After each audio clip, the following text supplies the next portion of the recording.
In this tutorial, we're going to be covering 7 technique essentials, so 7 teaching points that can help you build low back fitness using the deadlift and the bird dog. If you want to build your low back fitness, hit the link in the description below and you go through to how to build low back strength and endurance 12-week online program that has been put together using information like you're about to listen to and watch in this tutorial. The number one part to this tutorial is what you need to be building. Before we get onto the 7 techniques which are going to help you do what I'm just about to say, first of all, you don't need strength in the lower back for good lower back fitness. What you really want is good endurance, which is the ability to hold the posture and resist fatigue, because it's that that's going to keep your back healthy and fit. What the strength is doing is just giving you the ability to lift a heavier weight. So that isn't necessarily correlated with good back fitness. It has its place because it allows you to progress and lift heavier weights and so on and so forth. But the important bit is the ability to do that over a period of time throughout a whole workout and not compromise your lower back. It's that that's going to keep it healthy, and it's that that's going to build the fitness. So what we need to be able to do, number one, is build endurance. And how we do this is by activating the right muscles at the right time.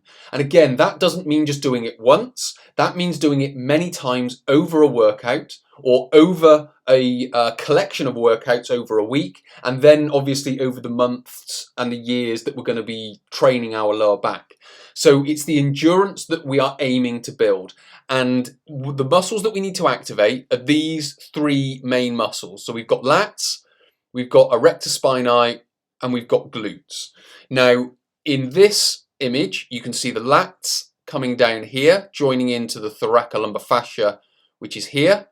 Now, unfortunately, longissimus and iliocostalis, which are the 2 main erector spinae muscles, they aren't in here, but they will come down in this sort of area and in this sort of area, in this area and in this area. Again, they will have fibers that come into the thoracolumbar fascia, but what they are doing is they are helping stabilize the lumbar spine. The lats, again, are helping stabilize the lumbar spine by pulling on the thoracolumbar fascia, and so are these muscles here. And then finally, you've got the glutes, which sit at the bottom of the thoracolumbar fascia. So what's essentially happening is you've got the glutes pulling the thoracolumbar fascia taut here and here. You've then got the lats pulling it taut here and here. And then you've got the longissimus and iliocostalis, the erector spinae muscles, which are stabilizing the lumbar vertebrae through here as well.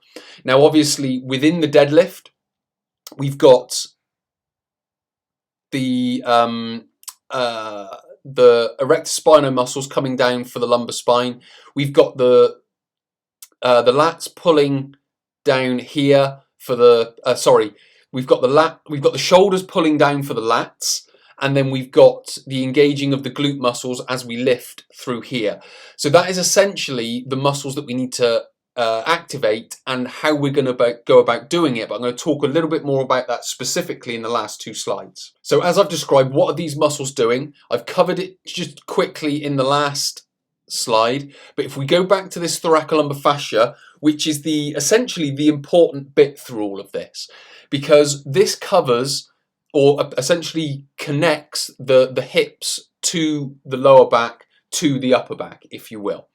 Now, as I've mentioned, you've got the lats which come down off either shoulder, which join into the thoracolumbar fascia. So as we activate the lats, as we push the shoulders down into the rib cage and activate that muscle, what it's doing is it's pulling the thoracolumbar fascia upward, so it's pulling that taut.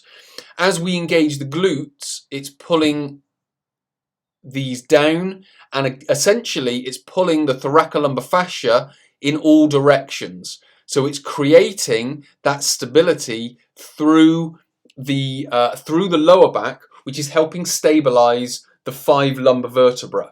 Because if we take all of this away and we have the pelvis, and then we have L5, L4, L3, L2 and L1, Then we have the rib cage above that. But in this area, there's nothing holding that stable. So if we were to take those muscles away, it would just be floppy and potentially it would fall over. So how we create stability in that area is muscle contraction, which is what I've just talked about with the lats, the erector spinae, and the glutes. So essentially, all these muscles are pulling taut in that direction, and individually each and of themselves, because the longissimus and iliocostalis come down, so they are pulling all of this area taut, holding those 5 vertebrae up. So if we can activate those muscles, what we can start to do is bring stability to the spine. So that is how we need to build the health and the fitness of the spine, through muscle activation, and then doing it over time with the endurance. So the 3 technique essentials, or 3 teaching points that we need to do, is for the erector spinae, in the bird dog, that is, so this exercise here, the bird dog, is when we extend the arm, we're starting to get an activation of longissimus and iliocostalis that come down here, because those muscles have got to hold up this shoulder.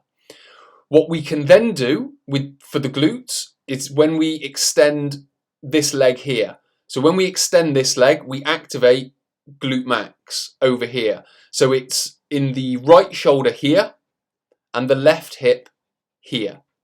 Then when we get the lats involved, it's when we rotate the shoulder. So here you can see my hand is pointing downwards. So what I would need to do is rotate my arm so my palm is pointing upwards. What that does is that externally rotates the shoulder and starts to activate lats. So we've got those 3 teaching points, which is essentially extend the arm, extend the hip, and rotate the shoulder. And you can clench your fist if you want to as well, to get some extra activation through it. So for the bird dog, to get these 3 muscles activated, extend the arm, extend the hip, and rotate the shoulder. For the deadlift, we have 4 technique points, or 4 teaching points. For erector spinae, first of all, it's the hip hinge. So we maintain the neutral posture of the spine, and there's a little bit of extension at the upper back. That's going to get longissimus and iliocostalis coming down here. What we then do is we go knees out. Once we're down in this position, we go knees out, and what that does is that gets glute medius, glute minimus. So we essentially screw our feet into the floor. So we activate glute minimus, glute medius. Glute max, which is the muscle on the back here, that's when we go through our hip extension and we lift the weight from the floor. So that's going to activate glute max. And then for the lats, is we want to keep the weight close. So obviously I'm using a bar here. You can use kettlebell and various other bits of equipment, but I'm using a bar here. But we keep the lats close. Now what's that doing? That's keeping the hand, which is down here, and the bar behind the line of my shoulder, which is activating the lat, which is coming down here. So again, with all of that, we're keeping tension through the muscles and through the thoracolumbar fascia to be able to keep those muscles activated. And if we do that multiple times, we build the endurance. So to quickly summarize what we've talked about in this tutorial, what we're trying to do is build endurance by activating the muscles over time. Once we can do that, we are starting to build low back health and fitness. How do we do that? By building and by creating tautness through the thoracolumbar fascia, which is what happens when all those muscles become active. Then we need to do that with the exercises that we choose. With the bird dog, it's when we extend the arm, it's when we extend the hip and rotate the shoulder. And how do we do this with the deadlift? Number 1 is when we maintain the neutral posture and a little bit of upper spine extension. It's also when we go into the hip hinge, when we push the knees out, and when we keep the bar or the weight close to our body. If you found this tutorial useful, please do hit the like button below. If you've learned something new, hit the thanks button. If you want to watch more tutorials like this, hit the subscribe button and the bell icon. And if you have a comment or a question, leave it in the comment section below.